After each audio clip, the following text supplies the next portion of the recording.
Hello vinyl community, and welcome to Mike's Vinyl Experience. Thank you so much for tuning in today. I have spent the last glorious 5 days listening to Steely Dan AJA UHQR by Analogue Productions. I've been listening intently to this wonderful album that Analogue Productions, Chad Case and Bernie Grunman of the group have come up with. They've done a phenomenal job with this. This has been great. I've been doing a little comparison with the other three copies of AJA that I have in my collection, and really just trying to determine not only what sounds better, but is this worth $150, maybe $170 by the time it gets shipped. And I've kind of put together some information on what I think and how this stacks up against three copies that I have, certainly, and I hope that I can kind of convey that to you through the review. The albums that I'll be comparing this UHQR to are 1977 AB 1006 that I bought back in 1977. I also have a 2008 copy, Back to Black. It was on Geffen ABC Records. It came out in 2008 that I'll be comparing to. And then I have the Mobile Fidelity. I believe this came out in 1980. And we'll be comparing this album to the others as well and telling you what we think. But before I get into the comparisons and my thoughts on the UHQR, I just wondered, it might not be a bad idea to talk a little bit about Steely Dan AJA. When this came out in 1977, it was done very well right from the start. This album was born really an audiophile release when it came out. Its sound was phenomenal. Walter Becker, Donald Fagen were fanatics about sound quality and making sure that every little piece and every little bit of information was in its proper place, that it was recorded well, that it was mixed properly, that it was mastered properly. They were just fanatics about this. Of course, Gary Katz produced this album. Bernie Grunman did the original mastering of this album back in 1977. So you knew this was right from the start. This was going to be an audiophile type album. But you know what's really neat about it is an audiophile album, but the music on this is just phenomenal. Walter Becker, Donald Fagen, the music is excellent. This is, in my opinion, one of the most listened to, one of my most favorite albums in my collection. Love Steely Dan, but this album here is just absolutely phenomenal. And then to have it sound as good as it does, just as icing on the cake. So before I get into the comparison and ranking of Steely Dan AJA, I think it's important to note that these are my observations that I've come to in my listening room and on my sound system. Incidentally, I've listed my sound system, the makeup of it currently, in the description below, so you can take a peek at that. So just kind of keep in mind that my observations might be different than others, yours in particular. We all like our music to appear and sound differently, I'm sure. Each system that people have is going to be different than others. The room that you're in is going to sound different. Audio equipment systems have varying degrees of capability. Some, I'm sure, are more resolving than others. Mine's a meager system that I put together through the years and still working on, probably be upgrading some other parts of it, but just to let you know, this is my observations only. Okay, let's start with the rankings. Rather than say last, I'm gonna say, since I've got 4 pressings of Steely Dan AJA, we'll start with number 4. Number 4 is the original master recording by Mobile Fidelity that came out in 1980.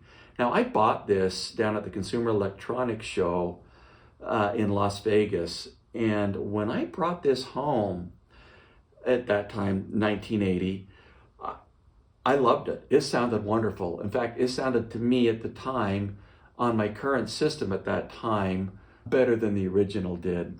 My system at the time was a Yamaha 1010 integrated amplifier with a Technics SL1200 turntable, and the cartridge I had on at the time was a Shure V15 Type 5.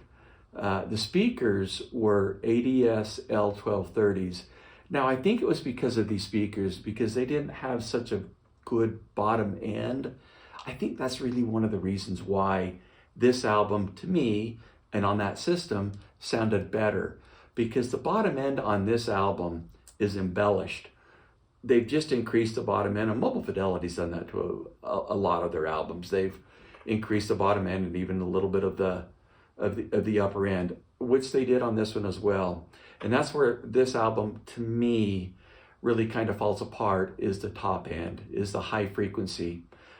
On Asia, the song Asia, as it gets towards the latter part of the song and you hear the whistle blow and you get all the instruments coming in at once, this gets a little bit hard to listen to during that stage of Asia, of that song, of the song Asia. Instruments get lost. They just don't seem to sound together. They just don't seem to sound, uniform like they did, really on the original.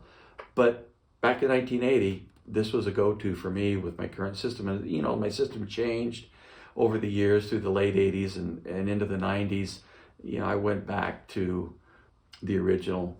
In third place, we have the Back to Black album that came out in 2008, Giffen, ABC Records Giffen release. Nice sounding album, better than the Mobile Fidelity. Bottom end and top end are not increased or embellished like they are on the MoFi. Pretty dang recording. In fact, this one is very similar to my original 1977 release. It really sounds really good. You don't have the really tinny, I call it, top end in this album that you did with the Mobile Fidelity.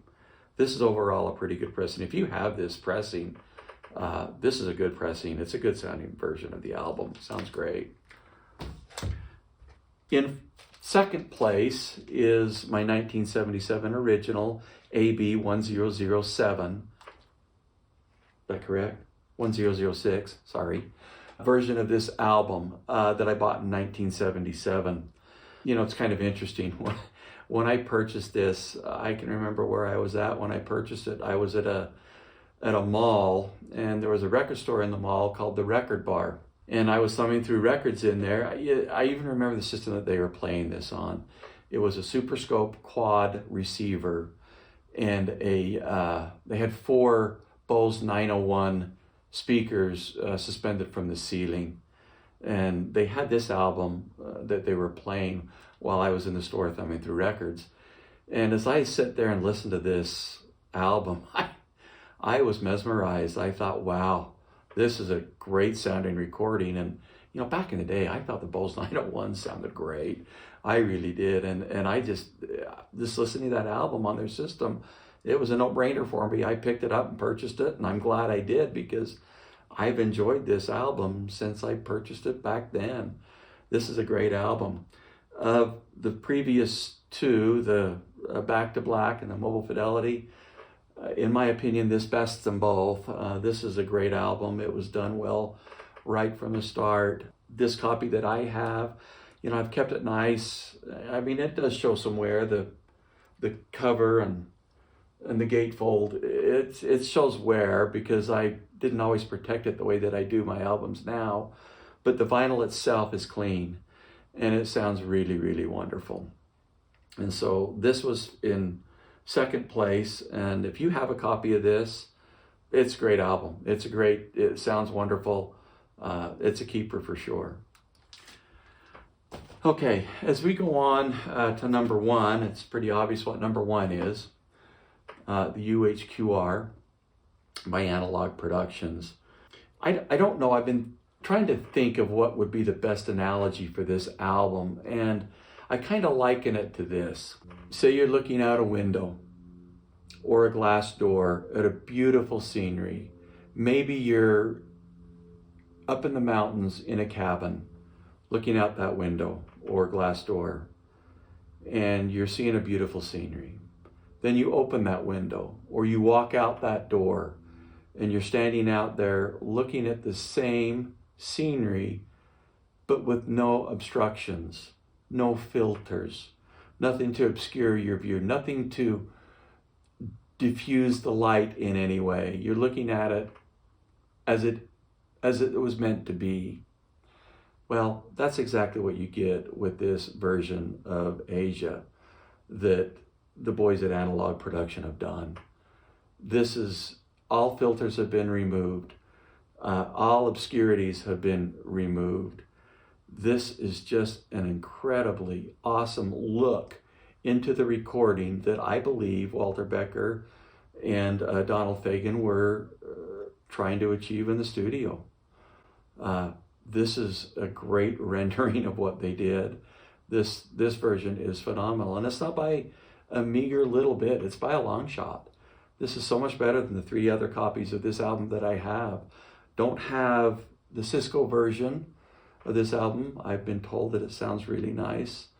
I hope someone here that has purchased this album and has a Cisco album will do an evaluation for us. I'd like to hear a comparison and see what they say.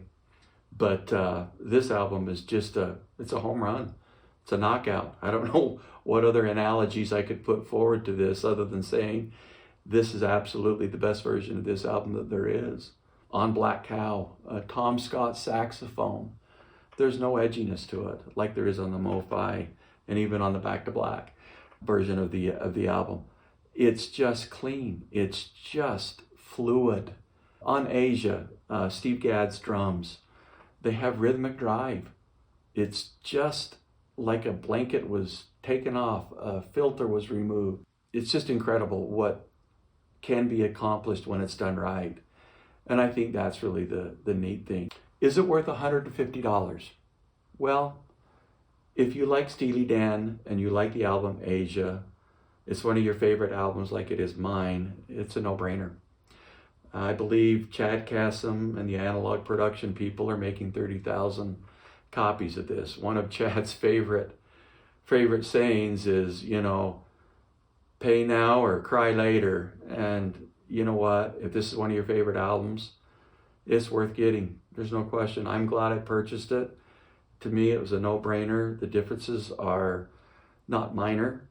They're significant. They're easily, quickly identifiable when you place this on your turntable and listen to it. Keep in mind, I'm saying this based on my system.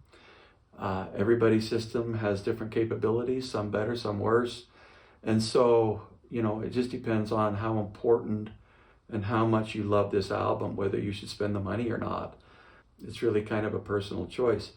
If you're not interested in spending $150 for this album, you know what? I would probably be satisfied fully with a 1977 AB 1006 copy. I know on Discogs or even eBay, or better yet, your local record store, you can pick one up from, I would imagine, anywhere from $20 to $50, $60, depending on the conditions. I would imagine very good plus and near mint's going to be on the upper end of that, $50, $60, $70. But you could probably get a good plus for in the 20s, maybe $30.